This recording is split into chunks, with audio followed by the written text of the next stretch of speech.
Y'all gonna hear about that later on. Tom Janovich, Kim Mulkey, and Barbara Stevens.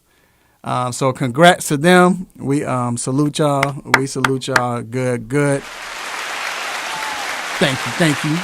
And first of all, with everybody, this is a great list. Yes, sir.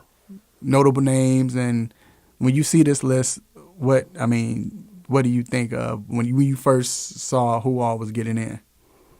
I mean, when they announced the first three names, Tim Duncan, the greatest power forward of all time. Kevin Garnett, the number 3 power forward of all time. Mm-hmm. And the guy, the Mamba. Mm-hmm. I mean, you knew. This is one of those classes. And then when you add Tamika Catchings, she arguably, they got her top 3 right. Yeah. Rudy Tom, and then Kim Moker, who still doing a thing. She just took over for LSU. I mean, Eddie Sutton, he did with Oklahoma State. And I won't lie, I didn't know anything. I didn't know that much about Barbara Stevens until I found out she coached not only Division I, but she Division II, Division III. I think she has 4 championships or 4 something like that. But she's doing her thing, so it's a great class. Yes, sir. But I want to know. First, we're gonna start with Tim Duncan. What is your most memorable moment of Tim Duncan? Big fundamental. I mean, just watching him fundamentally kill the game, kill whoever he's playing, and not saying a thing to him, and just balling, man. I mean, he's cool, calm. He gonna get down there, get to his spot, tap, kiss it off the glass. Right. I mean, a winner. I mean, the head of the dynasty. I mean, yeah, that's what I remember. G, you got a memory of Tim? Yeah, his best game. I actually watched the whole game, even though it was an era where people think it was terrible. But when they they beat the Nets in the finals, and in Game 6, he had like 20.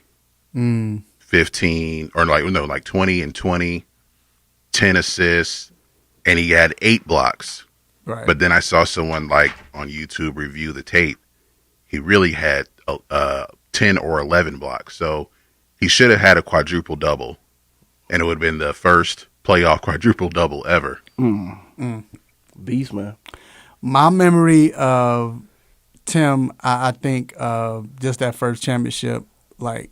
I didn't know he was that good because I'm a big David Robinson fan, and I'm not gonna lie, believe it or not, I was rooting for the Knicks that year because Sprewell is like one of my favorite players.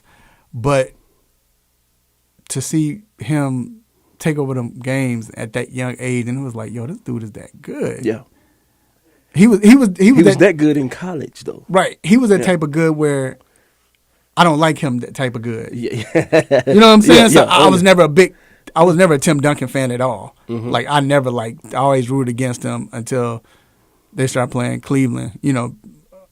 Was not Cleveland, but Miami, because of course I'm a Bulls and I hate them. So that's my memory of Tim. Just like, yo, this kid is really that good. Yes. KG. Attitude. His aggressiveness, his I'm here to beat your A. Right. All game. I'm coming all game. And there's nothing you can do. Nothing. I mean, he had the little jumper. He could handle the ball, rebound the ball, play with his back to it. I mean, but his attitude, man. Yeah, his attitude, his just the way he carried himself. G, what you got? What you think when it comes to KG? A lot of times I didn't like KG because, but I realized everything he does, like he's not the most physically imposing guy. He's tall, man, but not big man. Yeah. But a lot of the things he did to get into his opponent's heads, some were out of line, Yes. But Yes. it's all. But he's one of those kinds of people. Like when we are within those four lines, it's like anything goes, and he will Right. do anything to get a win, and he'll say anything to get a win too. Definitely. I go back to 2004. Just it's not necessarily a play, but that whole season, because 2000 was it 4? Yeah, it was 4, because that whole season he won the All-Star. I think it was the All-Star Most Valuable Player. No, was that 2004? I think that was. I think it was the same That was the year. year before. It was the year before, 2003. But 2004, he won the league MVP. And you saw, like, we all knew he was very good, and he was always selfless. Like, he was never selfish. I'm saying non-selfish. He wasn't selfish at all. He always worried about his players. Yeah. And his teammates. He wanted everybody to get. But 2004, they needed him, and he rose up and got him to the Western Conference Finals. And he had better help, but it was all about KG. And that was the moment where it was like, yo, he's finally arrived. But then they decimated their team. The next thing you know, 2008, another memory when he won a championship. And I was just happy for him, man. 'Cause somebody to give that much in every game. Doc Rivers talked about how he used to play.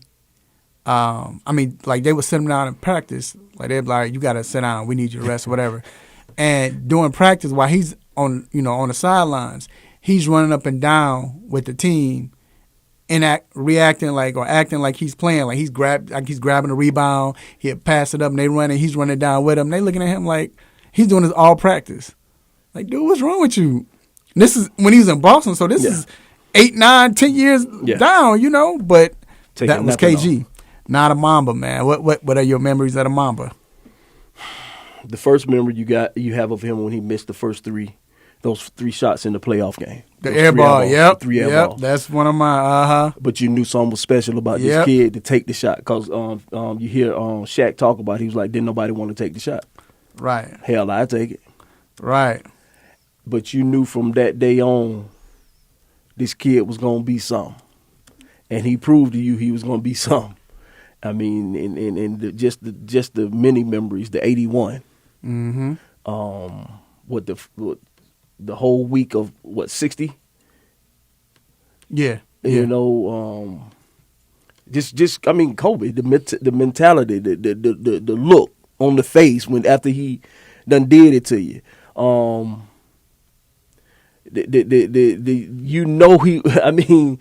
When he transformed his walk. I mean, Kobe. Yeah, Kobe was a guy that if you look at his career, you had the things about Jordan. I'm going to get to you, G, but I'm just saying in general, he's Jordan. He's trying to be like Jordan. He had that stigma. Then he went through that situation with Shaq. And I think that's when everybody kind of turned towards Kobe. And, a lot of people was upset, didn't like Kobe after that. But then he went through that time where he wasn't playing. The team wasn't that well, but he was getting them to the playoffs. 1 year I don't think they got there. The next year, 2 years, they would get in there. With Smush Parker, shout out to Smush, no disrespect, dog, but come on, we just, we tell the truth and shame the devil. Who? Yeah, and all of them. Candy Parker, little brother. And then the fact that he transformed himself, but then not just mentally, but physically as far as his body. But then the 24 went 24, and it was a totally different Kobe, and that's when they started winning championships. I mean, and his last game. Oh yeah, his last game. But G, what you got, man? What when you think of Kobe, or what memory do you have of Kobe? I think that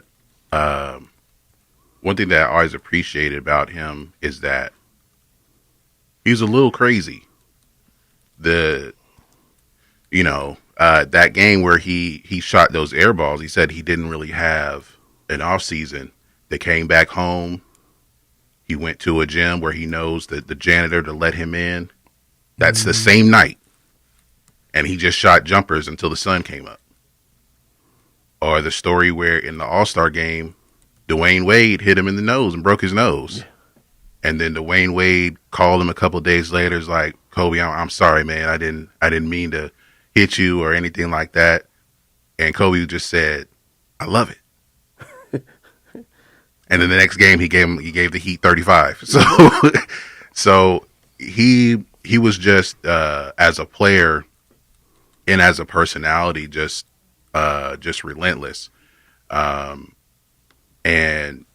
to a lot of people like to have the debate about, his greatness compared to Jordan or LeBron or anything like that. But I think to appreciate basketball, to love basketball, is to appreciate and love someone like Kobe. Yeah. Right. You can't say you love the game and you just don't like Kobe. Right. And then, I'll go with, he was dealing with all that court situation because of Eagleton, Colorado, and then he came back in the playoffs in that Phoenix game and hit the game winner. I mean, a lot of people would go to the 81, but like you, I go to the miss, the air balls, because it showed like, man, this guy, he 18 years old, he wanted to take the last shot. He shot an air ball, go back and try to take another one. It's like, wow, and honestly, when they lost to Tim Duncan in the 2004 and 2003 Western Conference Finals, and he was literally about to cry.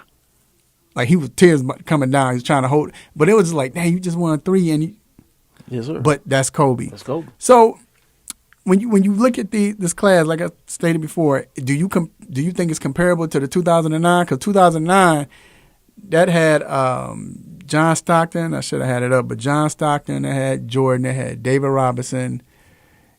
It had what was the famous coach that was in that? Let me pull it up. I forgot the coach. I'm about to pull it up now. But they had so many WNBA, like it's comparable, like the WNBA player they had. Was Cheryl Swoops in that? Hold on, I'm pulling it up. I know G probably. I got it. Stockton, Michael Jordan, David Robinson, Jerry Sloan, and C. Vivian Stringer. That's a hell of a class now. That's a hell of a class. But I mean, it's. Do you think, because, like, when you think of Jordan, you don't. Okay, so if I think of Michael Jordan, yeah, he battled Stockton, he battled David, but I still think that's the greatest class. But at the same time, the difference is when I think of Jordan, I might think of Olajuwon or Barkley, and the guys he came up with, they were cool. They battled with, Stockton was, and David Robinson was kind of like, they were cool. When I'm young, I'm saying that, like, you didn't see their competitiveness from their actions. It was more of, that's who they were. They were quiet. But when you think about Kobe, Tim Duncan, like Kobe and Tim Duncan are always going to be linked together. They're always going to be linked together. It just seemed like, because they came in and everything. But then when you look at Garnett and Duncan battle, but not just that, it was like this new era of, Garnett was the type where he was taking jumpers now, you know what I'm saying? He didn't play back to the basket. Kobe had a different swag than the older generation. Tim Duncan was big fundamentals, but he was different. Yeah. So it was like this class was totally just the new age kids. You know what I'm saying? Changed the game. Yeah. So do you think better? No, yes. Where you going with this?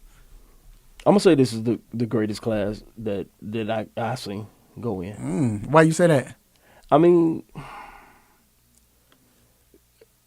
the first 3 names. I mean, And then you also got to go with the Rudy Tom. Mm-hmm. He got 2 of them things.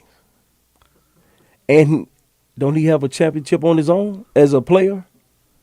Rudy Tom? I don't know. No, Houston was garbage then when he was playing. no, they were okay.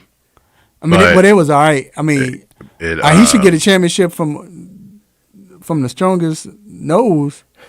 Boy, No, that was not a strong nose. His face was shattered. well, face or whatever. His face gave His away. face was broken. It was broken, but I'm saying the fact that he was the toughest, the fact that he came back and, Yeah. bruh, he got clobbered. If y'all hadn't seen that, look that up. Who was it again that hit him? Kermit Washington. Kermit. Yeah. Look, it's funny because I always alluded to Frog, and then you said Kermit. That's why. But when I say he clobbered, and Rudy T was, hey guys, what's going on? You know how you ain't supposed to do that. Next thing you know, you don't sneak up on nobody. But anyway, but yeah, so you got Rudy T, and I mean, like I said, this is a great class. And Tamika, you talked about her. She's all gonna be one of the best. So this is the new age. This is how we do. And then you got Kim, like I say, with Kim Mulkey. Right. This might be. So let me ask you, Kobe Garnett, Duncan versus Mike Stockton, and David Robinson. 3-on-3. Who winning? Kobe Garnett and Duncan Tim. Stop it. Because Kobe and Jordan they're gonna cancel each other out. Garnett gonna punk somebody. Yeah, Garnett got a stick. Stockton. He gonna punk somebody, and Tim just gonna work you. Yeah. All right, bro. I mean, I'm with you. Give me them. But yeah, man. But congrats to everybody, man. And like I said, it's dope to see all of them come in. And I hate that Kobe can't be alive to accept this or whatever. But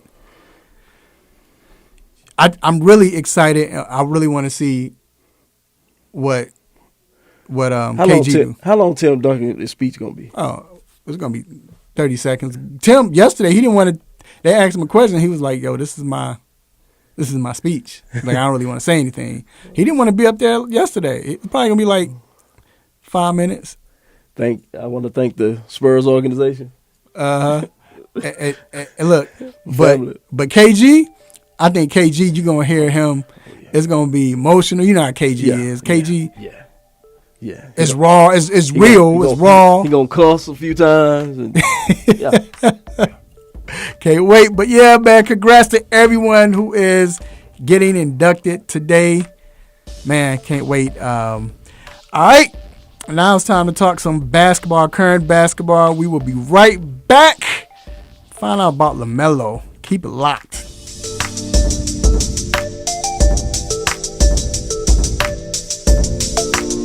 There's a lot going on in the world, and your world is always changing. That's why it's important to stay connected. The latest news, the latest entertainment, the newest music. If it's in the air or on the air, it can be in the palm of your hand, wherever you are, with the Iheartradio app. Iheartradio. Over 1,500 live radio stations from across the country, and over 15 million songs to create your own custom stations. Text IHR to 45495 to download the app or listen at iHeartRadio.com. Standard text and data rates apply. What's going on, guys? It's John Collins from the Atlanta Hawks. You're listening to the 3-Point Conversion Radio.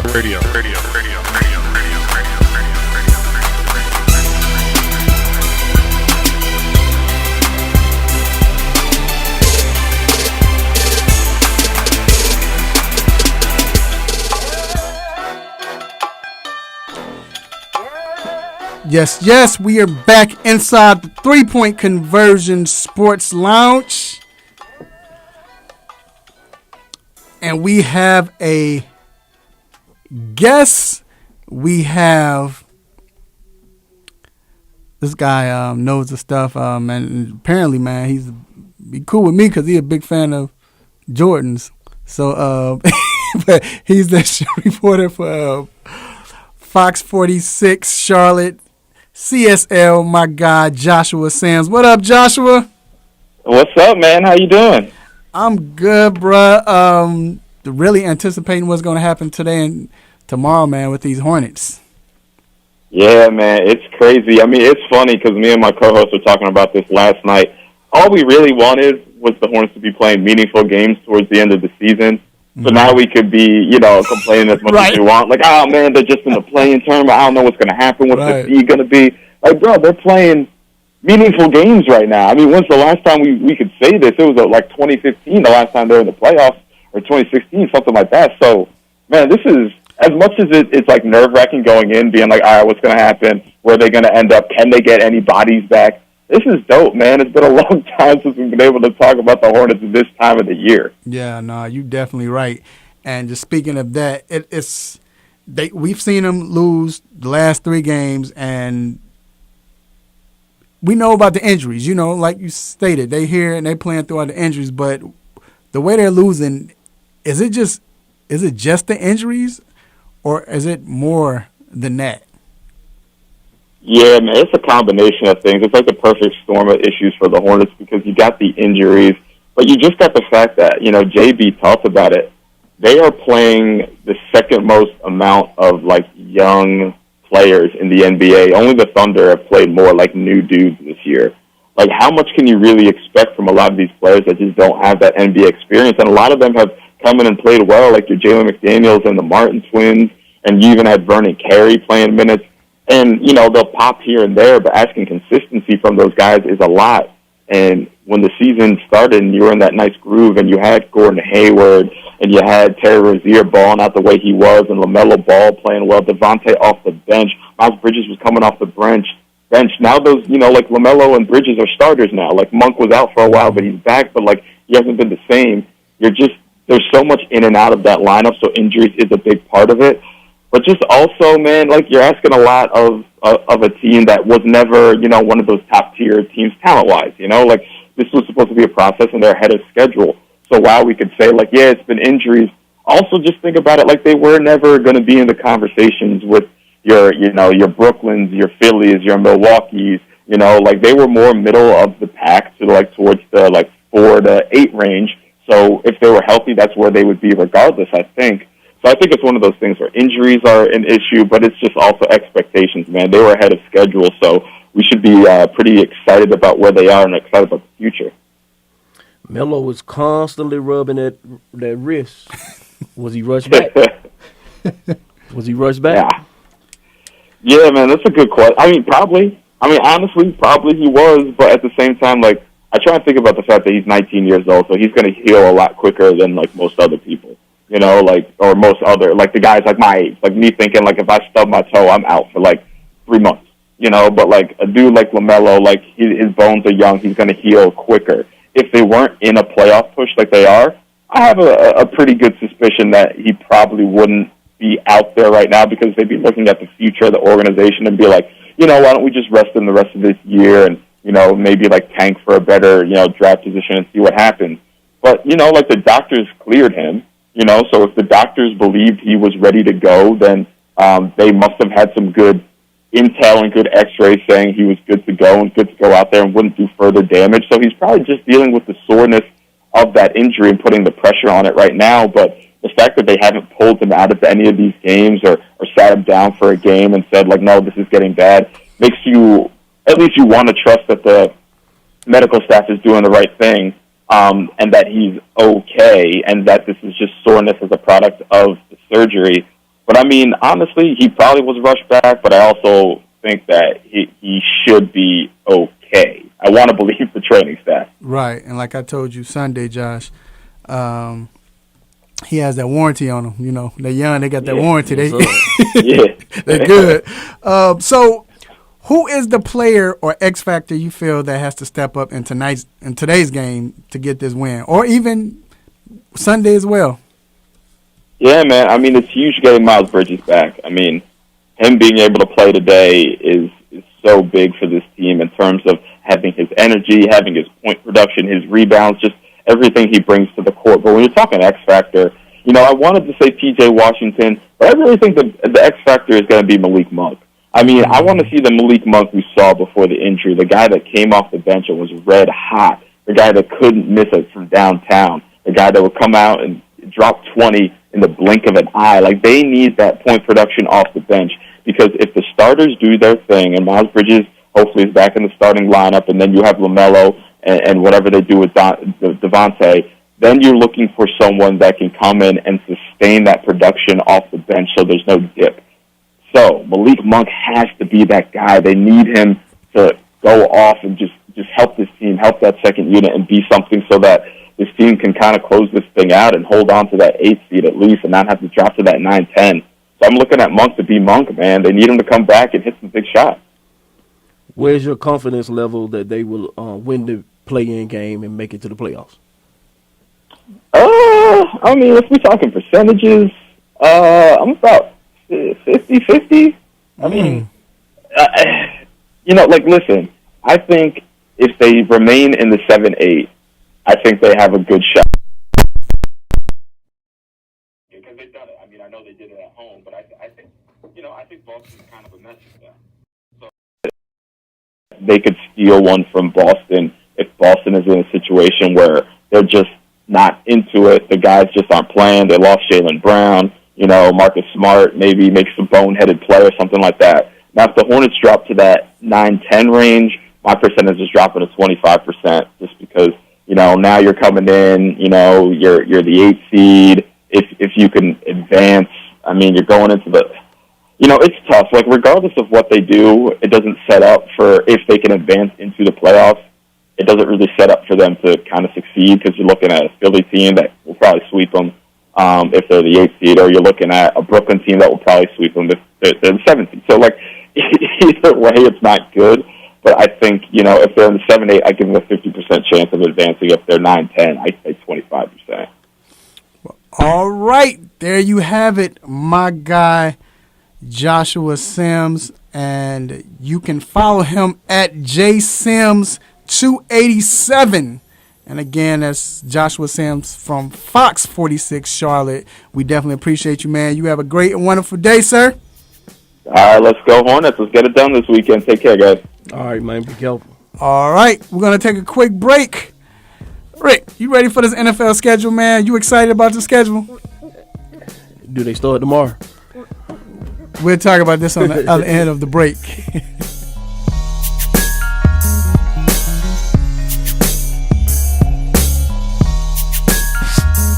Kids follow your lead. Help them stay healthy. Wash your hands. Don't touch your eyes, nose, or mouth. And cover coughs and sneezes. Clean and disinfect the objects you touch often, like your phone, the remote, and doorknobs. Avoid close contact with people who are sick. And if you're the one who's sick, stay home. This station is part of the Beasley Best Community of Caring, and we care about your family. For more info, visit cdc.gov/COVID-19.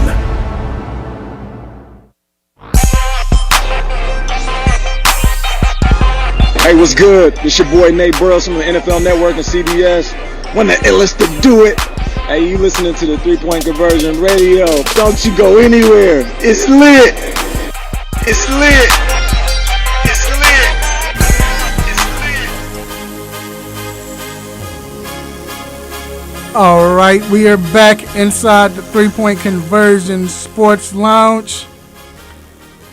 So the NFL schedule came out. So I'm going to tell you, first of all, they smart, but they're bogus. Not the NFL. When I tell you these airlines push all these flights up, they skyrocketed, bruh. Oh, they got to get there. They finna get their money. Bruh. Because, like, with the Vegas, I'm like, oh, yeah, I got to go up there.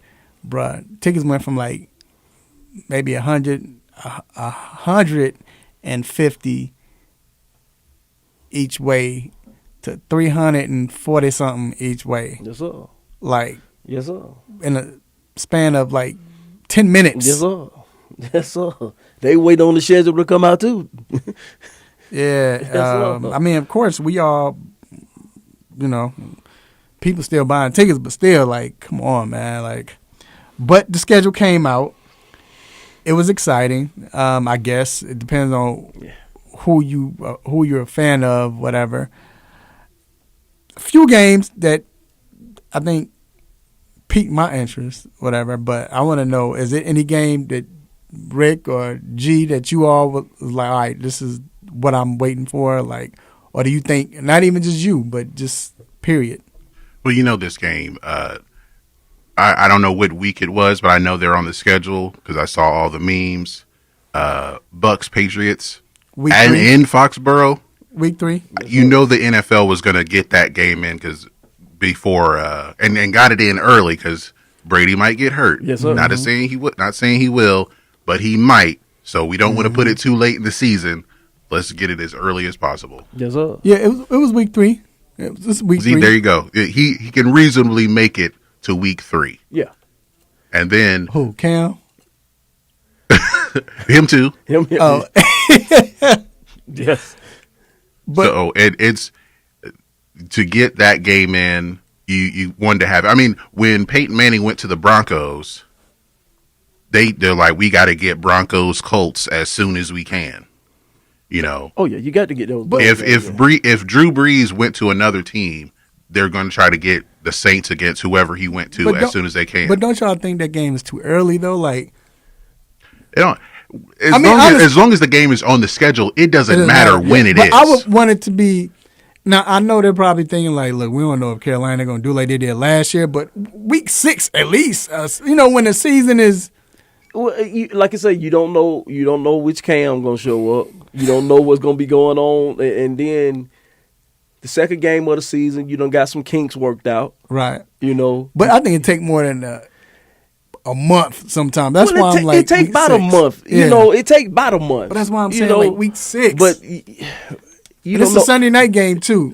You don't know when Brady. The 40 gonna kick in with Brady. You don't know if it's gonna ever happen, but it may. And as the season go on, they do more wear and tear. You hoping that the teams are fresher, so you might get a. They gonna hype it from day one. It's gonna be all the hype around it. Like you said, it's a Sunday night game.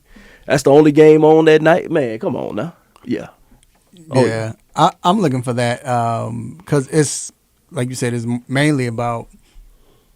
It's so many stories in that because it's gonna be Brady and Gronk versus Bill and maybe Kraft, but I think Cam is like, look, I gotta show you right, that it wasn't a mistake me yeah, being here. and I wanted to prove that I'm not just your backup or whatever. Mm-hmm.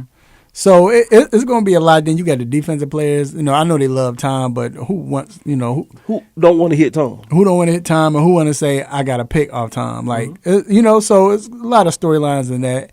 And then the biggest one is just watching Belichick prepare for Brady, because we know Belichick is the master of preparing for anybody. Yes. So now this is the guy that I've known, and see that's the chess match. I've known Brady for all these years. I know what he can or can't do. Are we going to be able to stop him? And then knowing that Brady knows how Belichick is defensively. But they got so many. But Brady has so many more weapons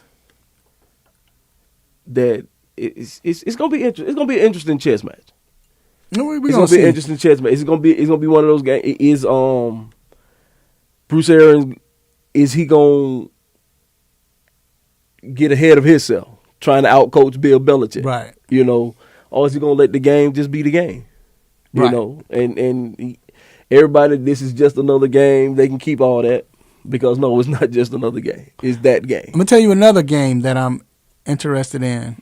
Week 5, I think it's a Sunday night game as well. Bills at Chiefs. Just because, I don't know if y'all remember last year at the end of the game when they sacked, who was the quarterback? Who was Bills? Josh Allen. Mm-hmm. And then remember the offensive lineman got into it with one of the Chiefs players. And it was like a big melee in a sense, whatever.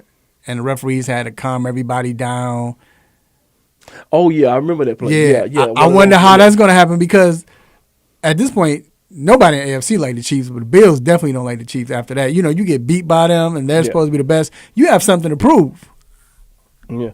The first week is gonna be a good week. Because you got Baltimore going out to Vegas, that night, and then no, that's the Monday night game, isn't it?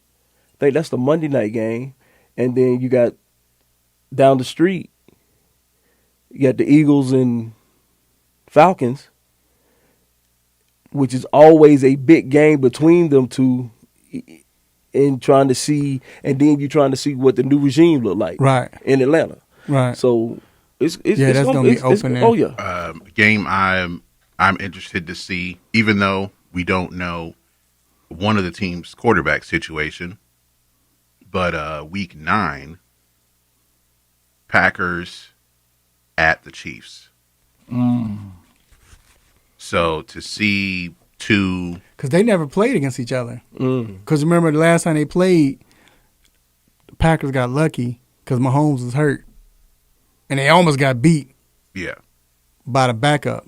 So yeah, that'd be interesting if Aaron decides if he suits up, go back. But I hope he doesn't. One thing I like, and the Chiefs will be at Baltimore for week 2. That's gonna be It's good to see that the MVPs are going up against each other. Yeah. They always play week 2. Them jokers always play like the first 2 weeks.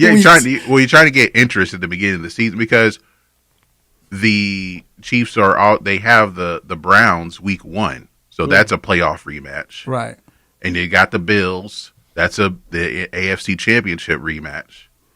And they got the Packers. So we're talking about 2 of the last 3 MVPs. Mm-hmm. So it's good that those matchups are being made. And I think adding the 17th game, you have your 6 in your division, the 4 of another division in your own conference, and then 4 from the opposite conference. So that's 14 games right there. Right. So now you add that 3rd game against anybody, and they're going to try to get the schedule makers are going to make the best matchup possible. Yeah. So listen to this. So this is very rare. The Chicago Bears, they got to do it to my team. I think this is the first time since like 13, 14 years where the Bears, they don't have consecutive games where they're on the road or consecutive games where they're at home. So each game is at home, on the road, at home, on the road, at home, on the road, at home, on the road. Which is bogus, or on the road, at home, or either or, however you want to say it. But when you hear that, do you think that's an advantage, or do you think sounds weird? It just sounds weird. And here's an interesting stat. The last 3 teams that's done this, like I said, is like 13 years ago. Then it was before. There's only been 3 teams that had this happen in the whole history of the NFL. They've won their division. But do you think that's an advantage? Because when I first heard, I'm like, see, they're trying to sabotage us. That's messed up. It can be an advantage because you get into a routine.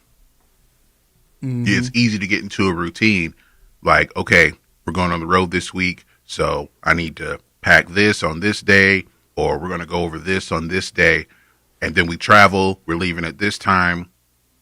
Even though that's the case with any team, but you know what you're gonna what you're doing. You know when you're traveling each week, so it becomes routine. And when things become routine, I think in the NFL, then people execute better. They're not lacking anywhere, so it can be an advantage because, like, okay, we're going to be at home this week. I have time to do this, or we're going on the road this week. I have this time to go if I have to go do something. So everything can be planned easier. Because some teams don't like being on the road 2 weeks in a row. Because you're away from home, you're away from your routine. I mean, you're away from the comforts and the routine. So you always got, and with y'all this year, you always got you always got it in the back of your head. Next week I'm at home. Right. I'm at home. So next week. It could work, but at the same time, like I said, every week you got to get up and go. Like you don't have that. You can't just chill. No, you gonna keep your bags packed. I mean, you might well just keep that bag beside the door. That's the only thing, man. That's the only thing I'm worried about. And then just last but not least, here's the Thanksgiving schedule. I want to know what y'all think of this. So you have Bears versus Lions. They're playing each other. Oh, wait, never mind. I'm thinking like, wait, I thought they always play on Thanksgiving. Who, but Bears and Lions? It seems like they do, but the Lions always do. No, but you're right though. So this is the weird thing, which I'm glad. But the last 3 of the 4 seasons, including this, the Bears have played the Lions on Thanksgiving. They played them back to back before last year. So division game, it's a division game. But it's not normally a division game for the Lions on Thanksgiving. It could be an AFC team. It could be anybody. That's how they do. But still, I'm just saying. So okay, but I mean, Lions gonna play whatever. But then Cowboys versus Raiders. Big money game. Yeah, but okay, and then the last game is Bills versus Saints. So I know during the season things may change. The Bears might be great, Lions might be great, Raiders or whoever. Bears might be sorry. Bills Lions might be sorry. Right. Yeah. Bills versus Saints. Yeah, that's right. I don't know. We don't know how the Saints going to turn out. If they turn out good, then cool. But if not, it's not Drew Brees not playing. No. I mean, help with your nap. You go get a sandwich, get your naps in. So right, it might help with your nap. Cowboys versus Raiders. At this time, this is when the Raiders start kind of getting to that. Well, yeah, this is when they start plummeting. Like they start off good and start off well, and then they're not. Then they start off like 7-4, and then this is when they start losing. So I don't know. Cowboys always make the game interesting, whether they losing or winning. But then the Bears versus Lions, it's a different Lions team. I guess they got a new coach, so we'll see how good they are. But I always say this about the Lions, Detroit Lions. Every Thanksgiving game is always exciting, whether they lose or they win it. And we always know this about the Lions. When they play at home, no matter what, the game coming down to the last second. I don't know if you noticed that. Every time they play at home, I don't care if they're playing the Chiefs, they playing the Jacksonville Jaguars, every game coming down to the last drive, and with Matthew Stafford driving, trying to win the game. So Stafford ain't down now. True. It might be a blowout. I don't know. So, but are you feeling these games, or is it like, well, I'm glad it might not be good games because I get to chill and drink and all of that. At 12 o'clock, it's coming on. TV is coming on because it's time for football to start. So you gonna get those games in. Now I'm gonna sleep through majority of the games. Right. Oh yeah. But they own. Well, hey, if y'all not fans of these teams, at least you might get to play games. Get to play games with your fans, get on some spades or whatever. You ain't really got to be, worried about trying to watch the game and enter the game. You can enjoy your Thanksgiving. We'll do that anyway, but we're going to play the spades in front of the TV. Right. Yes, sir.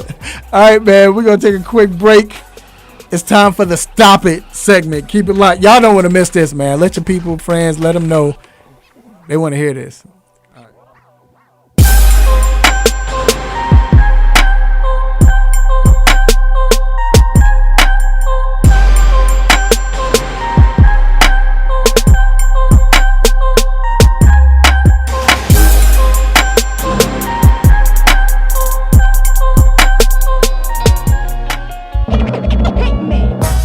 What's happening? It's your man Big T doing big things. Y'all know what it is. ATL Hawks official DJ and Rap City forever. You're checking out the 3-Point Conversion Radio. You dig?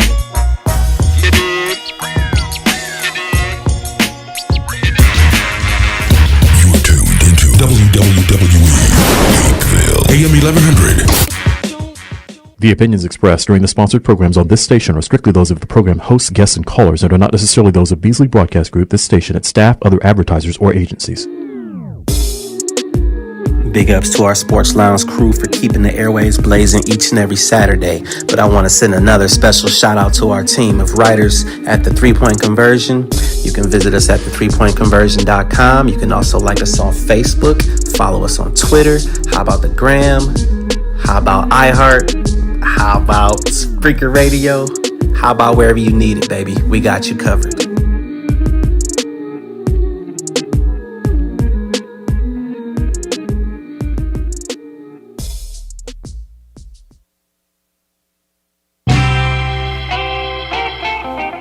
No mercy. Don't let up on him. Go hard on him, Mr. Controversy. Hit him with the stop it button.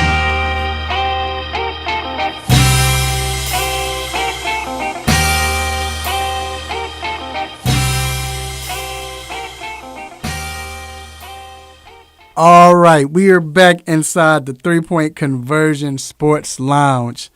This is the time. I'd like to thank everyone who is listening live and, well, whether you're listening to it as a podcast after the, fact, you're going back to listen to it. We appreciate you. And whoever's watching as well, I appreciate you and thank you for doing so. We also ask you to support not only the 3-Point Conversion Sports Lounge, but the 3pointconversion.com and the 3-Point Conversion media company itself. Just please support us, and we definitely appreciate you. And now it is time for the most infamous, the most famous Stop It segment. Let's get it. Stop it! Stop it! Stop it! Stop it! Stop it! Stop it! Stop it! Stop it! Yes, S-T-O-P, new word, I-T. Stop it! Stop it. Get some help.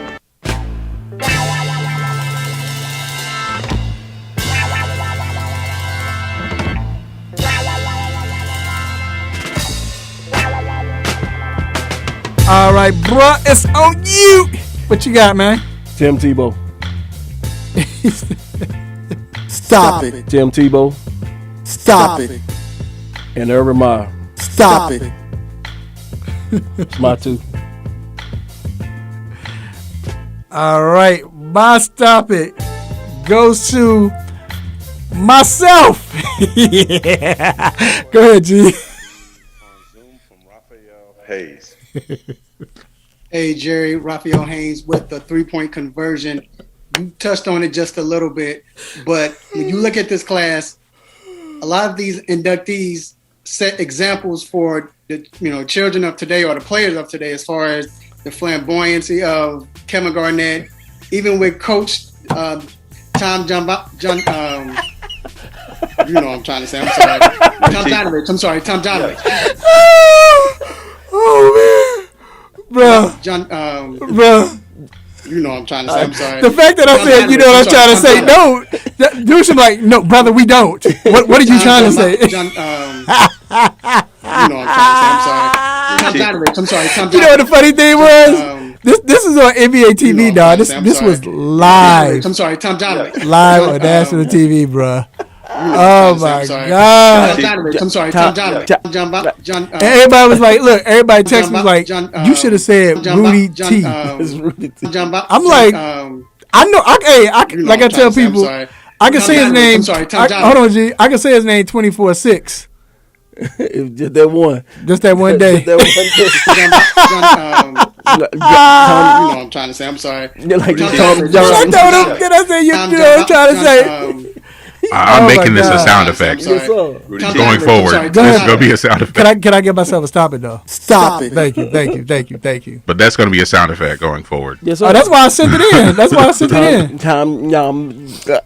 Bruh. You know what I'm trying to say. That's something your grandparents say. You know what I'm trying to say. That was hilarious. Oh, my God. Whew. Go ahead, G. All right, mine goes to Shaquille O'Neal.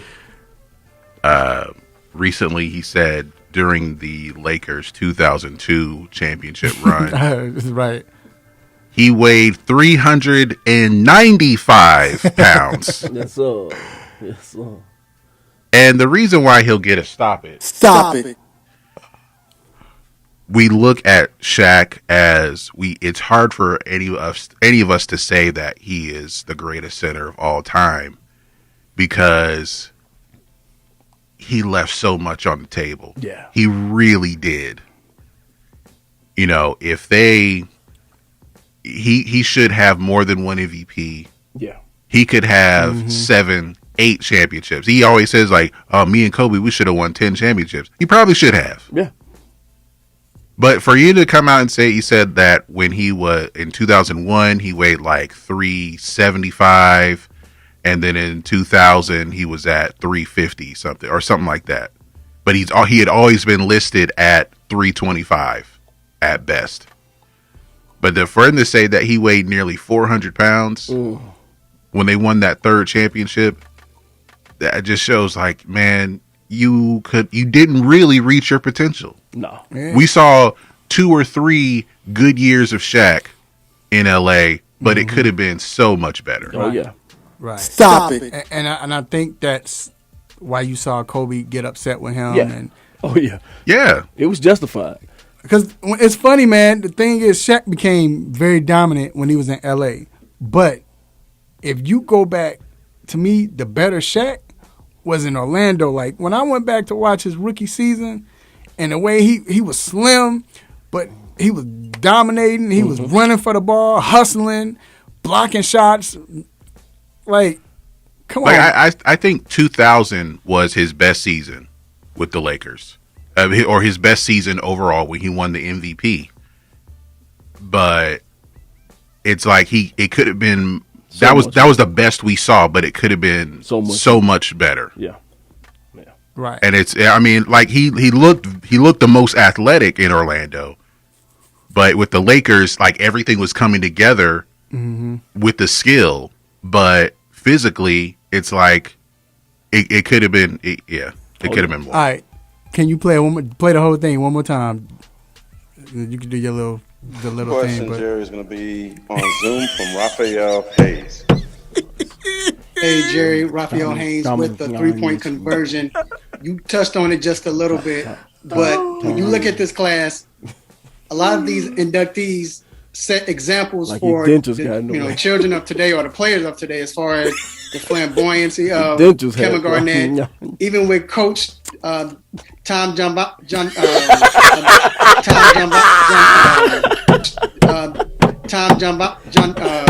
you know what I'm trying to say. Tom Jumba. Oh my God! You know what I'm trying to say. I'm sorry. Oh my God, bruh. All right, man. We're gonna take a quick break. Woo, that is funny. Oh my God. The funny thing is, I won't even thank God I wasn't embarrassed. And I'll tell y'all something. Like God bless me. Thank God. Real quick, I was on TV Sunday night. Joshua Sims that was on. They had me on. Talk Shaw. I was on there for like 15 minutes, right? Talk Charlotte's, Jordans, and all of this. The most exciting player, and because that was like my real first time, like being live on TV. It was live, you know. I thought I did horrible, and I was sick after I couldn't even sleep that night. Like I was sick, bruh. So I watched it. It wasn't that bad, but with this, I wasn't even embarrassed. I just, after it was over, I couldn't stop. I was the last person, thank God. So nobody cared about, no disrespect, about Jerry Colangelo, but I couldn't, man, I was weak. I could not stop laughing, bro. So, that was classic. Oh my God. All right, we're going to take a quick break, and we're going to be back for Battle Crowd.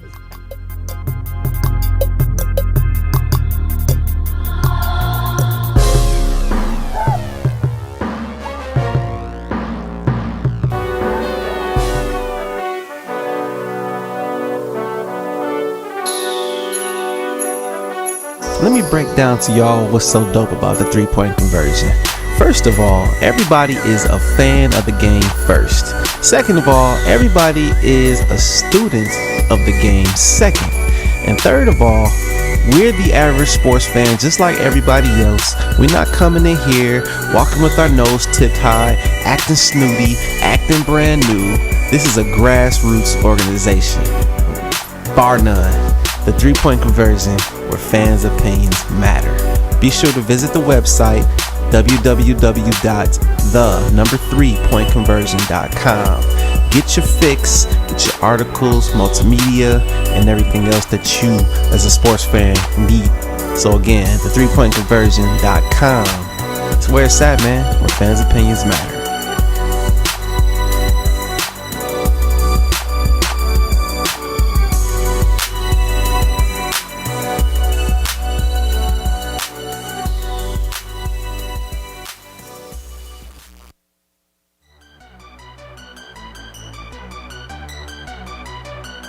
This is Steve Atwater with the Denver Broncos, and you're listening to the Three-Point Conversion. The three-point conversion. The three-point conversion. The three-point conversion.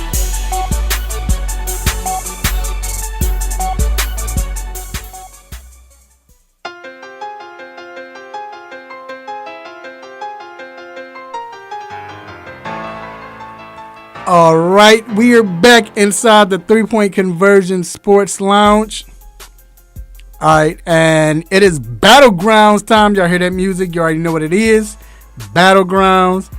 Okay, so the winner of last week's Battleground to make it to the semi or conference finals, it was between Tim Johnson and TJ Bentley.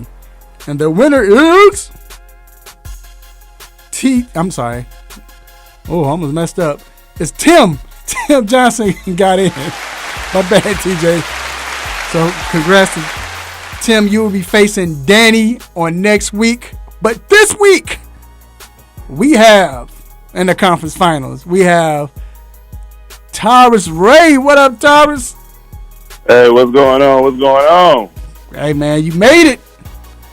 Made it. Mama, I made it. I know, right? And then you have the former champ, 2019 champ, my guy, Ray Lynn. What up, Ray? What up, man? Y'all done messed up TJ whole morning. You almost said that man's name, dog. I know, right? I know. I was trying. Yeah, I'm gonna see him today. He probably gonna be mad at me, but oh well, he'll be all right. And we celebrating the birthday. Happy birthday, TJ. But anyway, okay. So this the battle of the Rays. Y'all know how it goes. 3 rounds. Ask a question per round. The first contestant that goes after I ask a question, I'm gonna ask it twice. Have up to 30 seconds to come up with their answer, and then I'll give them the signal or mark to say go, and then they have a minute and 30 seconds to provide the answer and the reason why they went with the answer. And then the next contestant comes in after he goes on my mark. Then after that, flip-flop next round and flip-flops after that. All right? So I need y'all to vote. Vote for the best answer. Don't just vote on just if I say who was the greatest player out of LA and Ray Lynn says Kobe, don't vote because he said Kobe. Listen to the explanation too, because it might sway you. The best explanation, all right? Okay, so what we're gonna do? I want you to choose a number between 1 and 70. So Tyrus Ray, you go first. Pick a number between 1 and 70. 60. 60, okay. Ray Lynn? 59. 69? 59. Okay. Ray Lynn, you got it. The number was 18. NBA All-Star, friend. So, all right, so so Ray, what you want to go first or you want Tyrus to go first? He can go first. All right. So I'm going to ask a question twice, all right? First question. Name a college basketball player whose potential was held back in college due to the scheme that they were in, not named Anthony Davis. I'm going to ask that question again.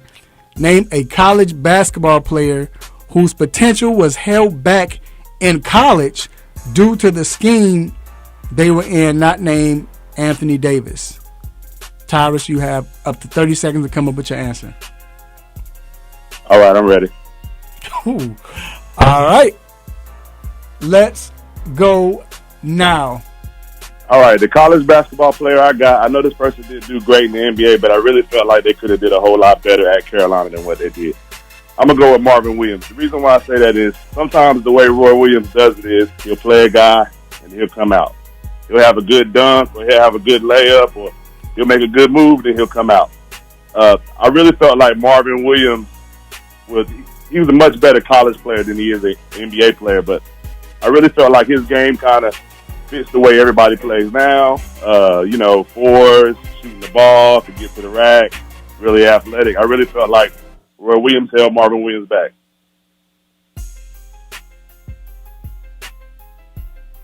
And that's my answer. Ray, it's on you. Let's go now. That's crazy, man. Roy Williams and every coach he had in the NBA must have held Marvin Williams back. So if we recall, Christian Laettner won Player of the Year in college, and it was a point where he did an interview, and he said something along the lines of, they said I'm the best player in the world. I'm not even the best player on my team. Grant Hill is probably the most complete player I've ever seen in my lifetime. This guy could do it all. I tell people a lot of times, he's LeBron light before we saw LeBron. This guy could score, he could rebound, he could facilitate. And we knew he was good at Duke, but we didn't get to see his full potential at Duke because, again, he's playing with Christian Laettner, he's playing with Bobby Hurley.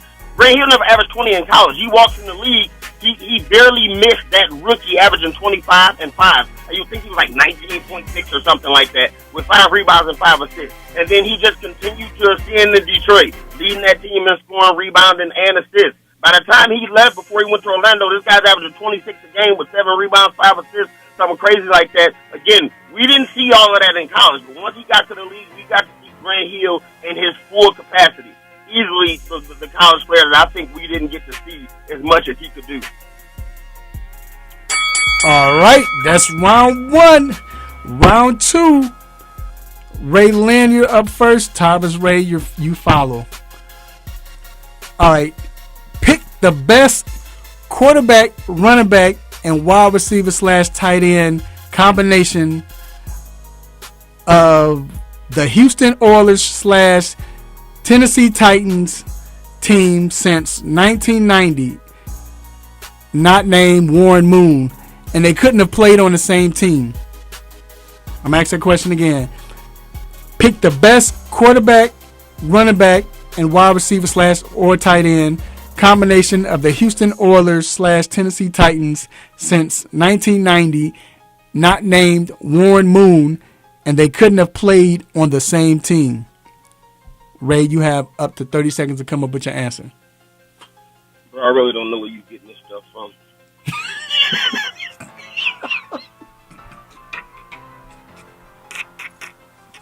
All right, who's eliminated again? Warren Moon, right? That's it.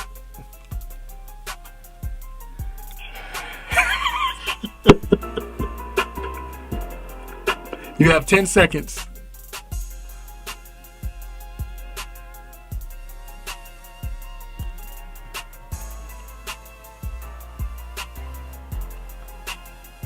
All right, let's go now. Oh, man.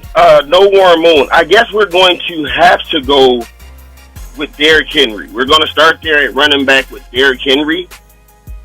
And then we're going to go with Derek Mason. It's not like it's a whole lot of great receivers that played in Tennessee. So we're going to go Derek Mason. We're going to go Derrick Henry. Oh, man. No Warren Moon. We're going to go with Vince Young. That's what we're going to do. We're going to go with Vince Young, a guy who doesn't get enough credit for the little bit of success he had in the NFL. He was winning games, which everybody talks about. You got to win games. So we're going to go with Vince Young, your quarterback, who has a winning record. He didn't pan out like we thought. He was a highlight reel in college. I don't think he got a fair shot with Fisher in Tennessee, but he was solid, winning games. Derrick Henry, we know what he is, just straight up beast mode. And Derek Mason, who, with the receivers in Tennessee, he might be the best receiver ever played there. So that's what we're going. Vince Young, Derek Mason, and Derrick Henry. All right, Tyrus, it's on you. Let's go now.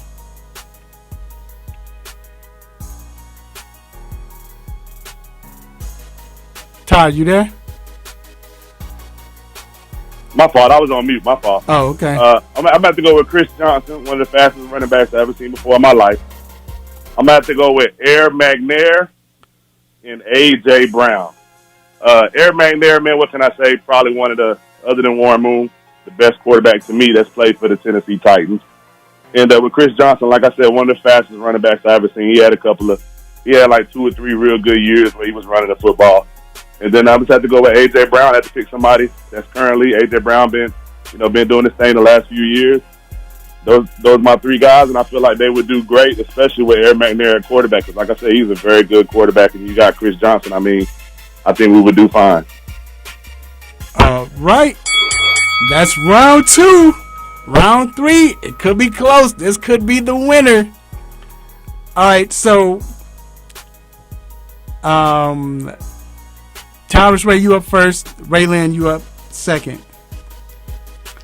Name the best in-game name the best in-game coaching move or decision by an NBA head coach during the playoffs since 1990. And this could be a substitution. It could be just anything that affect the game. It could be within the parameters of the game. So I'm going to ask it again. Name the best in-game coaching move or decision by an NBA head coach during the playoffs since 1990. All right, Tyrus, you have up to 30 seconds. I'm good. You ready? Yeah. All right, let's go now. All right, I'm about to go in the playoffs when the Warriors was playing the Cleveland. I want to say the Cleveland Cavaliers, and to me, switching and putting in Andre Iguodala and inserting him into the lineup, having him guard LeBron, and having him, to me, really affected that series. And it was a great coaching move by Steve Kerr, who some people don't really think is a great coach, but I don't know if he's a great coach or not. I'll take that back. But I really felt like that was a great coaching move, and it kind of changed. Well, I ain't going to say it changed the series, but to me it gave Golden State a better chance because they were down in that series to a LeBron mainly led team. So I really felt like that decision affected the game. All right. Ray, it's on you. Let's go now. You said since 1990, right? Mm-hmm. We're going to go all the way back to 1991, Chicago Bulls' first championship. Now, a lot of people, they over-exaggerate, and they be like, Magic was killing Mike. He wasn't killing Mike, but Magic was doing what Magic do. He was affecting the game in a lot of different ways. I think he had a triple-double the first game. Don't quote me on that. But he was having a very solid game. Phil said, okay, we got something for that. We know the whole world want to see the passing of the torch. We want to see Magic versus Mike. We want to see them guys go at it. No, I got something for you. This 6'7" killer I got over here that can guard every position, I'm going to put Scotty on him. Magic was done for the rest of the series. Magic was ineffective for the rest of the series, and the Bulls ran away with it. Again, we saw the official passing of the torch. Mike kind of took over the league. Magic was on his last leg. That was it. The Bulls were now it. But it all started with saying, Magic, I know you want to guard him, but we going to throw Scotty on him. And it was done from there. No Magic, no Lakers. Like, Kareem wasn't playing no more. Worthy was, like, Magic was all they had. He threw Scotty on him, made him ineffective, changed the whole series, and the Bulls won their first championship. Ooh, this is a tough one, y'all. Who y'all got? We need your votes. We need your votes. Ladies and gentlemen, this is great, great answers. We will play this next week. I promise you on Tuesday. We're going to play it all week, and you all can listen to it again if you need to. But, hey, great battle, gentlemen. Quickly, Tyrus, appreciate you for coming on, man, and doing that. Good stuff. Most definitely. I appreciate y'all having me on, man. All right. And Ray, once again, always, man, you did your thing. We appreciate you, sir. Hey, appreciate it, man. Everybody tuning in tonight. Rest IP to the legend Kobe getting inducted tonight. Yes, sir. All right, we're going to take a quick break, and we got Mr. Joel Cortez coming on. Can't wait. Keep it locked.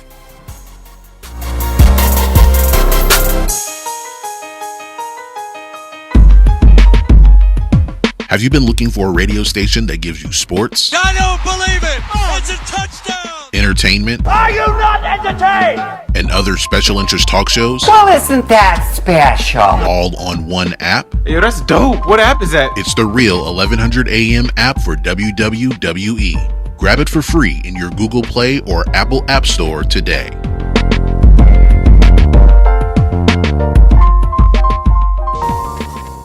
Hey, I'm Diana Taurasi from the Phoenix Mercury, and you're listening to the 3-Point Conversion Radio.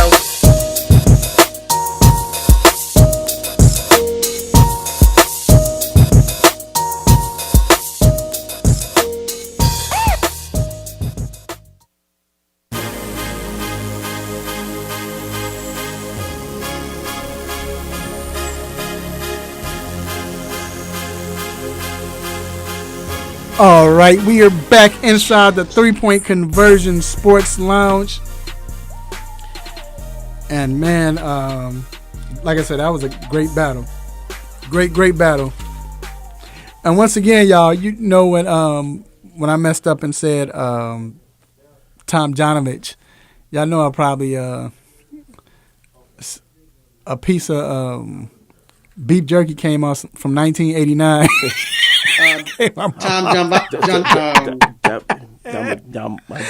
But all right, man.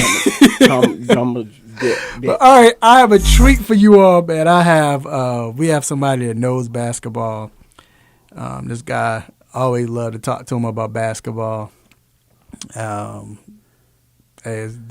it. Just you're gonna enjoy this.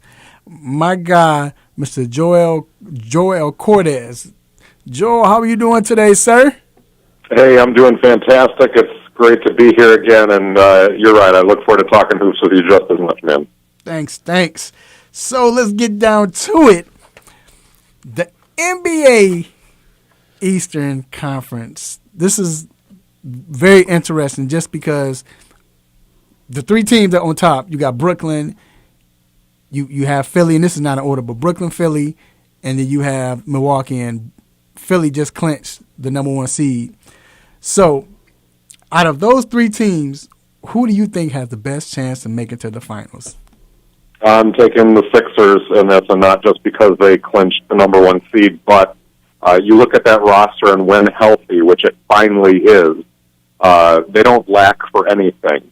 They've got their star power. They've got the ability to play inside and outside. It's a much more balanced roster than it has been the last couple of years. They've got the three-point shooting now, especially with the arrival of Steph Curry, but also Danny Green, who's looking for his 4th championship with a 4th different team in like 6 years. It's a crazy stat when you think about it. But they've got that floor stretching ability. They've got Tobias Harris to fill in a lot of the gaps. And I know on paper, Brooklyn, especially if they get their big three all together, which they might as of today, on paper it is so impressive. And when those guys have played, they look like a championship team, kind of, sort of. The problem with Brooklyn is they haven't been able to keep all three healthy, and they haven't been able to develop that chemistry. Now, they certainly can score a bunch of points, but they give up a bunch of points too. And when you get into the playoffs, it becomes a matter of chemistry, which really boils down to predictability. Chemistry is about knowing where your other guy is going to be and the ability to rely on those other guys to be in that spot at that time to do that exact thing. And it comes down on the offensive end, and that's the skill. But the defensive end, I don't know that they have the ability to grind that out. And maybe they won't have to against some of these top teams, but that's why I give Philadelphia the edge, is the continuity that they've been able to develop. And you'll notice I didn't mention Milwaukee in this. I think they're the dark horse, but you look at the top flight talent, and Philadelphia has 2 superstars. Brooklyn's got 3. Milwaukee's got 1. What team in the bottom 7 do you think has the best chance to make an improbable run? Are we talking bottom 7 in the East, or just overall in either conference? In the East. It's got to be Miami, right? I mean, defending Eastern Conference champs, and you talk about that continuity factor, that chemistry and predictability factor. Miami has that in spades because they're returning essentially the same group, and they upgraded at a couple of positions. Trevor Ariza's been really nice for them as their small ball power forward, and then Dwayne Dedmon, who they just picked up very recently, has given them a ton of really savvy backup center minutes behind Bam Adebayo, and it gives the Heat just that much more flexibility, which is what they've really prided themselves on. Different guys get plugged into different moments, and they seem to step up. And you have the Jimmy Butler factor there. So can Miami win multiple 7-game series against some of these top teams? That's going to be really tough for sure. And if they're in that 4th or 5th seed, they're going to be facing then Philadelphia in the semifinals conceivably. So it's going to be a tough road to go. But as I look at those teams, it's Miami all the way. So, quick question, Joe. I have to slide this in. The Atlanta Hawks, the way they've stepped up and way they've played, I know you picked Miami, and I really agree. But do you feel that the Atlanta Hawks can make it past the first round and make some noise past New York? I think it's certainly possible for them to win a 7-game series. You look at that roster, and not only is it young, but it is just brimming with talent at every single position. And they did a great job this year in putting the roster together, bringing in enough veteran guys to fill in some of the gaps, whether it was Lou Williams, who they acquired. Gallinari's been really good for them in minutes, too. And I got to give a shout-out to the job that Nate McMillan has done in coming in. That could have been a really tough situation. It could have been a disaster situation for him to step in. And it's been a revolving door with all of their injuries as well, that he's kept them on the same page. They've had that next man up mentality. Trey Young has really blossomed again this year. Bogdanovich has been as good as advertised over the last 25 games especially. The one thing holding them back, I think, may be their youth. And it's the fact that they've got so much talent at all these different spots. But because of that revolving door with injury, they're going to get into some really tough playoff series against veteran units that have been there before. And it's going to be a great learning experience for them. But I don't know if they can take 4 wins from some of the top teams in the Eastern Conference or against the Miami. And to be frank with you, even in a series against the Knicks, for example, would be an absolute dogfight for Atlanta. It's one I think they can win. They're talented enough to do that, but this feels like a learning year for them to get into the playoffs, get their sea legs a little bit, and then come back that much better next year. All right. Do you believe there's a clear-cut favorite in the West? I don't. I want to tell you that it should be the Clippers. It really should have been most of the year, just like it should have been last year, especially with what's happened to the Lakers. But you can run up and down the standings, and just as strong of a case as you can make for any of those teams, whether it be Utah, Phoenix, Denver, the Clippers, maybe even Portland or the Lakers, any of those teams that you can make a strong point for, you can make an equally strong case against. Utah and Phoenix look like system teams, especially. They're very talented, but you wonder what's going to happen when they get into a series where they lose their rhythm, and teams are able to disrupt that rhythm. We've seen that happen during their regular season losses this year. Denver, is really hurt by losing Jamal Murray. I know they've gone like 12-4 since he went down, but star power counts for a lot when you get into playoff series. Yeah. And the Clippers, of course, they've got the star power. They've got the talent just like they did last year, but there's that inconsistency factor with them, and we've got to see Paul George have a much better playoffs than he did last year, of course, if they're going to go that far. LA's got the injuries in Portland. The Blazers are kind of a wild card again, where you look at them and go, I think they can win just about any series they're in, but I could see them losing it too because they don't always get stopped consistently enough. Yeah, that's going to be interesting, Joe, because like you mentioned, it's not a team that you can say as a whole, like, okay, they're good. They're like you were talking about Philly. Philly got a star power. Philly got players in every position that can work. They have the coach. And they're healthy. It's hard to say that with the West, those at least top 7 teams, because you got holes in every. What if Utah's not making threes? What happens then? What if, like you said, Phoenix get out of rhythm? Do they have a player that could just will his way and win? Denver, if they had Jamal Murray, I would put them at the top, but losing Murray, that hurts.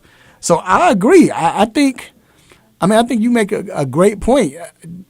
Is there any team that you see with them that could, like, I guess the same question with the East, that could sneak up besides the Lakers, of course, but any other team? I'll give Portland a chance in a year like this that they could get hot. Your question about Utah was a great example. Utah does have somebody who can bail them out in those times where they're not making threes, and that's Donovan Mitchell. But Mitchell is not healthy yet, and he's going to get back right in time for the playoffs, and you wonder about the rust factor there. But the rest of those guys feed off of Mitchell, and they go as he goes. For Portland, of course, it's Damian Lillard, but he also has C.J. McCollum there, just like Mitchell has Bogdanovich out in Utah, or even Jordan Clarkson's been phenomenal for them off the bench as a scorer. But the Blazers, they've been there before. There's a lot that counts for that. They've been through these battles. Lillard continues to be that hungry. He continues to be that devastating, and the rest of the Blazers really feed off of him. It's a imperfect roster, but I think it's a better roster than it has been the last couple of years. When you look at Norman Powell and Robert Covington being able to play the forward spots for them, Nurkic is healthy this time around, which is super helpful. And just the maturation then of Anthony Simons, who gives them good minutes off of the bench. And there's a few other young guys out there, too, who have kind of been biding their time the last couple of years and now are in a position to step up and contribute. So they're definitely my dark horse in an imperfect year where I think everything in the West depends on matchups for these teams. Because I think, like we said, there are 6 teams out there that could go to the NBA Finals legitimately, but that has to count for something in canceling each other out, too. Right. And then the last question I have is, if LeBron James and the Lakers have to play in this play-in game, we talked about this last week, Rick, but how much confidence do you have in them to be able to run through the West? This all depends on matchup for the Lakers. The Lakers have a monster front line if they're all healthy. You think about LeBron, Anthony Davis, and Andre Drummond. It is a monster front line. They play big at most positions anyway, or have really long-armed guys at all of those positions. But they've looked slow defensively, and that's what they hung their hat on before the injuries hit during the first half of the season. Their rotations look slow, but they're really, really physical. So I think against teams that are also more conventional, whether it might be Utah or Denver, Dallas would be another example of that, San Antonio, I give the Lakers very good chances in any of those matchups. I think it gets tougher in matchups where they're going to have to chase around little guards who have really given them problems, whether that be Steph Curry with the Warriors. That would be a dangerous play-in game for the Lakers. That's the kind of one game they absolutely could lose. Portland is another example. Phoenix could give them similar type problems because they can play with a lot of pace. Memphis is also a little scary for me against the Lakers because Memphis is so disruptive. I know they're a young team. They're kind of slow. They play a little more conventional, but they do have Ja Morant, who is able to attack, create a point of attack for them. And then defensively, the Grizzlies, they just get you out of rhythm. And I could see that being the really ugly type of game that the Lakers struggle with. So there's a lot of teams where I feel comfortable with them. If I'm the Lakers, I do not want to see the Clippers in the first round if I make it out of the play-in side of things. Clippers, Lakers, I think does not go the way the Lakers want in a 7-game series if we finally get that this year. But there's a lot of other teams, if it's the Lakers, Jazz, or Lakers, Nuggets, I like LA's chances in that. Well, all right, you heard it from the guy himself. Good stuff, good knowledge. Joe, we got to have you back during the playoffs, man. So I'm not accepting no for an answer. So we're talking. You certainly won't get a no for an answer. Enjoy it. No problem. Have a safe and a healthy weekend, sir. Yeah, you too. And just a quick plug for my show that I'm doing on Basketball by Association on Spreaker, Spotify, and iTunes, as well as on YouTube. Just search Basketball by Association. And thanks again for having me. I really appreciate it, guys. No problem. Make sure y'all listen to that as well. I will be. That guy knows the stuff, man. All right, we're going to take a quick break. Hey, on the other side, we're about to find out, is LaMelo, is he hurt? Should he have came back or not? We're going to talk about it and some other injuries. Keep it locked.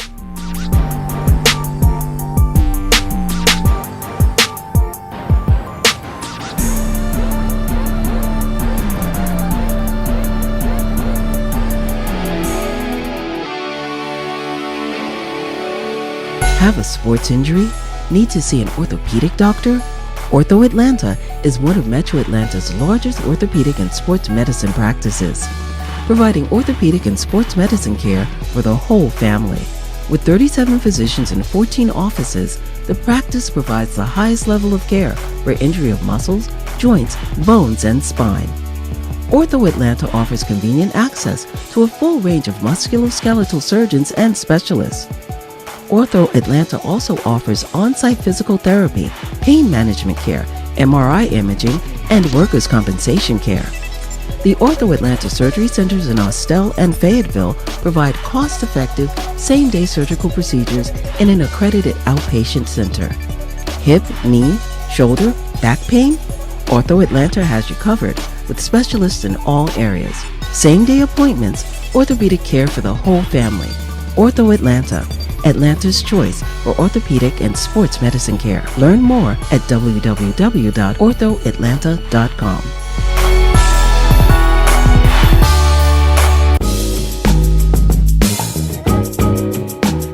This is the Hall of Famer Marshall Faulk, and you're listening to 3 Point Conversion.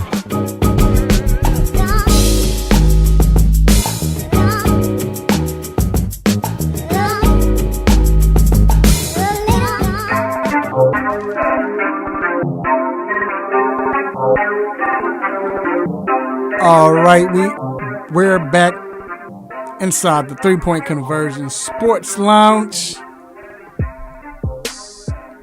I need to be the What's on My Mind segment right there, that music. But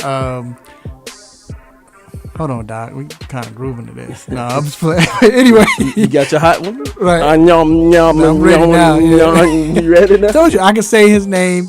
Doc, did you hear that? I heard something. Did you hear me? All right. Doc trying to be funny. I'm gonna let you hear it again, Doc. I just want you to hear it. Listen to this. Even with Coach Tom John, you know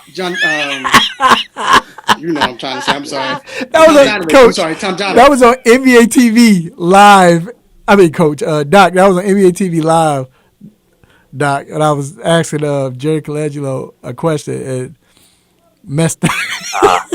I like it. I like it. Tom John. Oh my God, that is hilarious. All right, so first of all, man, how you doing? Doing good? Everything's great? Bad? What? Everything's good. Good. It's what we want to hear, man. Glad you're safe and healthy. Speaking of health, I remember you was talking about LaMelo Ball. He was injured. You know, when he got injured with his wrist, and you were saying it should be around 4 to 6 weeks. That's around the time that it should heal. And he came back exactly in like 4 weeks. But we continuously see him holding that wrist and keeping it warm. My question is, I know they say he can't further damage it. That's what they're saying. But should the Hornets be concerned right now, or is this just normal? Is this going to have to tolerate pain? Yeah, this is kind of a result of, coming back a little bit on the earlier side of that time frame that we talked about. So in a way, yes, if the bone is healed, he can't really hurt himself worse. The problem is just because the bone is healed doesn't mean you're back to 100%. You still have kind of weakness and stiffness in that wrist as a result of being immobilized. So essentially, he doesn't have all his strength back yet, and almost like someone who has like arthritis in a joint. I'm not saying he has arthritis, but it gets stiff, it's sore. Heat or warmth is kind of what helps loosen it up. So that's why you see him kind of constantly trying to keep it warm, keep it loose, and he's probably going to be dealing with that for at least another few weeks, I would say, until he's really back to 100% strength in that wrist joint. Okay, so Charlotte Hornets fans, y'all good, right? LaMelo Ball fans, y'all calm down. Y'all cool. So that's good to hear, though. That is good. Doc, are you concerned about LeBron's ankle since he hadn't returned? Honestly, I am a little concerned. I mean, he came out even before he tried to come back, and then obviously has been out again for a while. And it sounds like he might be back this weekend or today. But he said before he even came back that he wasn't sure he'd ever be at 100% again. And I don't know if that's just LeBron being coy and doing some veteran stuff going into the playoffs and just trying to slow play things, but just him saying that, if he's truly being honest with people and knowing his body, I mean, that's a little concerning just to begin with. And obviously he's different now than he was 15 years ago. He doesn't heal the same way in your late 30s compared to when you're in your early 20s. So I am a little concerned, to be honest. Obviously, you hope he's healthy, you hope he's out there, because it's fun to watch, full strength kind of the competition. But yeah, I think it still bears watching, having already tried to come back and then having to miss, I think, another 6 games or so. So, man. And then speaking of ankle, Atlanta Braves center fielder Ronald Acuna injured his left ankle trying to beat out a throw to first on Thursday. And like he thank God he missed the bag, because if he would have hit that bag like that, I think it could have been worse. But he missed the bag, but it's still like the way he ended up on that ankle or leg, foot, whatever, it caused him to injure that ankle. They didn't put him on IL, though, but how long could that take to heal? Is that something that might just take a day or so? Yeah, I think certainly good news that it wasn't more serious, like you said, than it was. They got x-rays, which were negative. So the fact that they did not put him on the 10-day means they expect him back in the shorter time frame. My guess is they will sit him at least through the weekend, give him kind of 2 or 3 days, and then should be back by early next week, would be my best guess. So Jacob deGrom was put on the IL with back tightness. Could this affect his hot start? Yeah, this is one I think also to watch just because, he already went through not the exact same thing, but something similar when they were talking about his lat and oblique being tight, and he had to miss a start, and that was over on the right side, and now they're saying technically this was more kind of lumbar, lower back, not the same area, but still on the right side, so you wonder if how related they are. So he's apparently throwing well currently. He's probably only going to miss one start again as long as he continues to progress well. They said his mechanics look good on the last report, but again, now having kind of 2 injuries pretty close back-to-back in a similar area, I do think it's something to bear witness and keep an eye on. Hopefully it won't slow him down. I know Braves fans don't necessarily want to see him out there, but just, again, for the sake of competition, it's always good to see the best guys out there pitching. All right, and then because you cover the Mets, were you the one that came up with the diagnosis? I know. Did they call you first? I was not the one that came up with that diagnosis. They will be here in Atlanta early this week, so we'll see how that goes. But okay, so yeah, I might have to give you a call. All right, Doc. So Rick, we might have. Doc, you got some extra right. Hey, I could be the person that's handing you the scissors. I can carry your bag. Yeah. All right, man. Stay safe, man, and have a great weekend. Okay. Take care, Doc. All right, you guys too. Take care. All right, thank you. We are going to be back after these messages with what's on our mind. Keep it locked.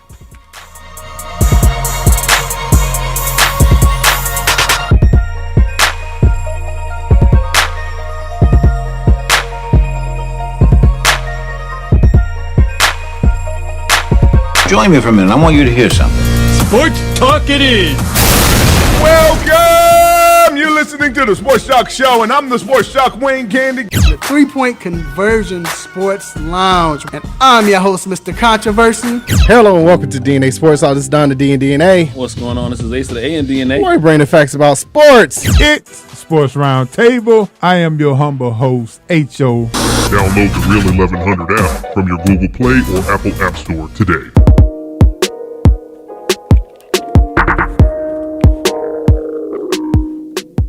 G, can I hear the other music? No, I'm just kidding. You can't. It's only like a minute long. Oh, all right. All right, man. So, G, I want to talk about this, and everybody else, I want to talk about this as well. You all can comment wherever you're listening. So, we were, Sunday I was asked a great question. Who is the most exciting player in sports right now? Exciting athlete. Comes to your mind, G, when it comes to your mind, who?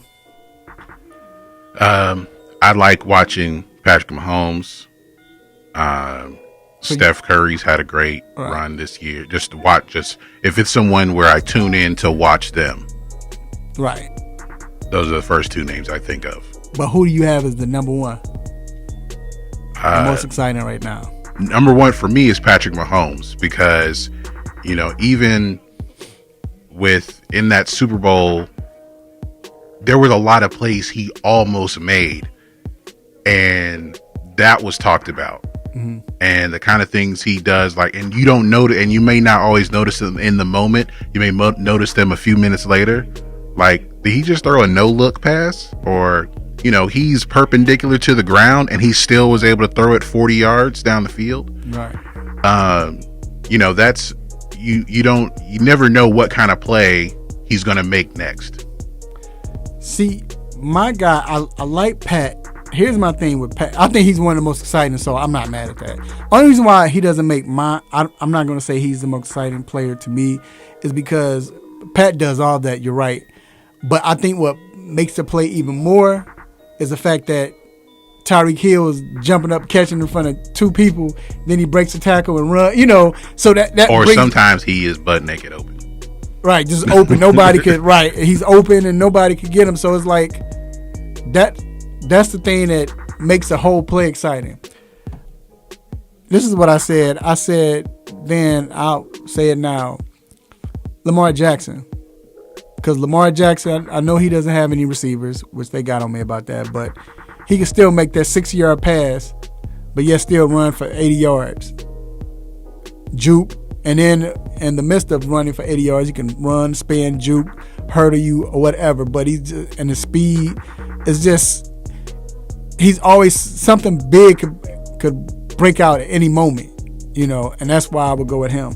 I do like Steph, though. I'm with that. As far as if somebody says Steph, I can see that.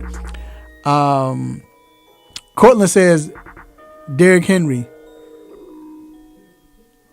Can I Stop it. Nah, bro. Derrick Henry is not exciting.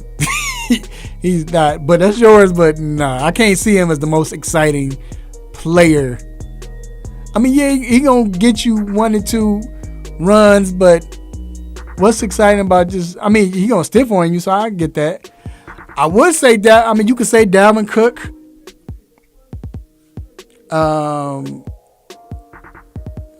Mike said Derrick Henry too. Stop it. Okay, because y'all live in Tennessee. I would, yeah, that's part of it. I would also say when he's healthy, I know he got hurt last year, but Saquon Barkley can give you a highlight at any time. I think he's the most exciting running back. Yep. But it's hard to say that there's one who makes plays like that. Like Derrick Henry, yeah, he can give you a long run, but it's not as outside of Tennessee. That's not going to get anyone excited. I don't think it's. I mean, if you talk about the big play, yeah, but I don't think it's exciting as far as he's not going to juke anybody. He's going to stiff arm somebody. But, I mean, now who has the capability to be like that? Is my guy Dalvin Cook. Because Dalvin his speed, he can juke, he can do all of that, but I don't know. Another person, if he was healthy, we hadn't seen this in a while, and if we said 3 years ago, it would definitely be in football. It would be God, I just missed his name. The wide receiver for the Giants, plays for Cleveland now. Odell Beckham. If it was 3 or 4 years ago, because Odell Beckham, he could always take one from the house. He's gonna make that exciting catch. He could juke. He had the dead leg, but I mean now he's injured. I'm trying to think in basketball besides Steph. Is it anybody else besides Steph? I mean, like there's John Morant. That's a good. Yeah, John Morant might be the closest. You don't have some people some people still get hyped about LeBron, even though he doesn't have. Not exciting. Some people got hyped about that move he was doing where he'd like stare at the ground and then he'll take a step and shoot it. Shoot it through. And like somebody was like, he killed him with that move. Like all you do is looking at the ground. I think Zion Williamson, he's not getting the national attention yet. Like as far as like while he was at Duke, it's not the same now because he's in a small market. I think that's a major part of it, but he'll give you a play every now and then. I think people who are excited about the bully ball he plays, that can be exciting. Giannis, the same way. It's just with the NBA, you don't have those players like when we, just to get off my lawn a second, but I'm just saying. But back then, I think from 80s, of course, till like I'll say 88 till like 2010, nobody like the fast break dunk, that you got a not fast break, but you got that steal, and you got a runaway open dunk. You don't see a lot of people take advantage of that. Like when Jordan had that, you couldn't wait. Kobe, LeBron would just do the same over my, but back then with Neek and all, that's what they did. You don't have that guy that could always gonna cross you over, and you don't have that in the NBA no more. Like it used to be. Everyone does those moves if it was like the first guy or one of the few guys, like Iverson or Tim Hardaway, with the crossover. Now that's what every guard does. Right. And and you don't have someone who does that like on a consistent basis. It's someone who can do it, every once in a while, give you one of those plays. I mean, we could say Gerald Green was exciting, but he's played for half the league. So right. It's like we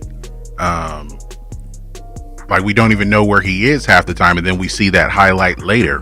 And then it's the step back. Everybody want to do a step back 3-pointer, so that's not exciting. And now in baseball, probably Acuna or Mike Trout, I would say. I don't get it with y'all and Mike Trout. A few years ago, it would be, you could say, Serena. Well, yeah, I think you were excited to see her if she had a chance to win, but if it was the Kansas City Open, we're not watching. Right. But I'm just saying, like, whenever she was on a big stage, it was always something exciting. You was going to see a nice, something where she's diving, the way she would be yelling or whatever, return. But that's not anymore. I mean, that's it, man. I can't, like I said, with any other sport. Like, I was thinking about Rob Buckner, who bowls. I'm just playing. I can't think of nobody else, man. I started to ask a bowler question for I started tricking him, like, name the best bowler. But Ray do that. Ray's I think Ray bowled up 300 before. Ray Lynn, he's a bowler. But shout out to everyone listening, man. And if you hear this music, you already know what it means. It means it is time to let you go. But before we let you go, I have a couple of shout outs, and stay tuned because you might be a part of it.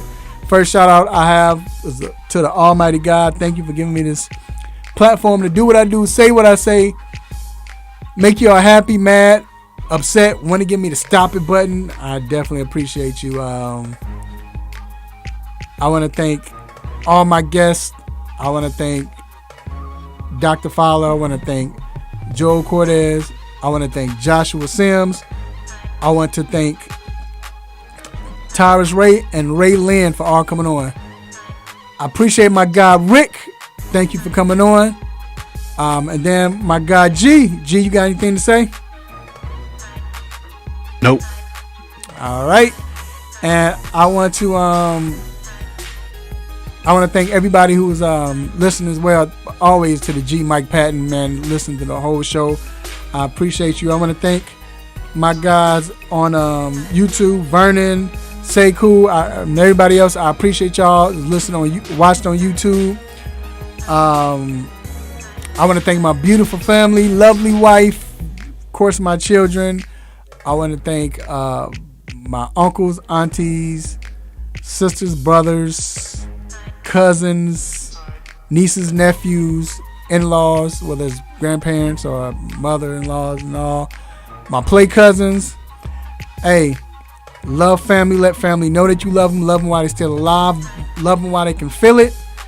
Be safe, be healthy this week, eat good, get a drink if you need it, watch this Basketball Hall of Fame, and until then, follow the 3-Point Conversion and follow the 3pointconversion.com. But until then, same time, same show, same crazy host, same sports nonsense. Will you miss me? I'm out. Peace. You just got done listening to the 3-Point Conversion Sports Lounge. Be sure to follow us on our Instagram, Twitter, and Facebook accounts at the 3-Point Conversion.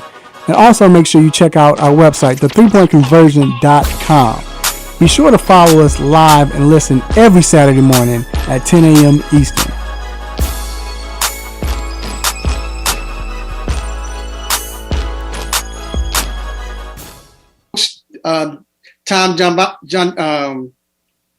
You know what I'm trying to say. I'm sorry.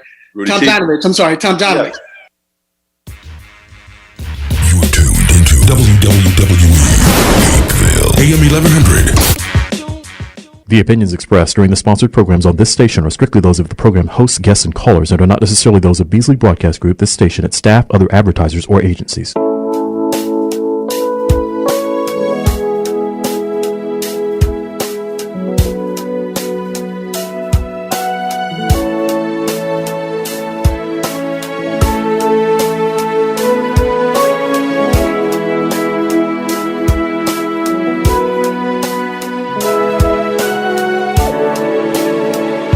ያደረኩት ያለም ስለመዳኔ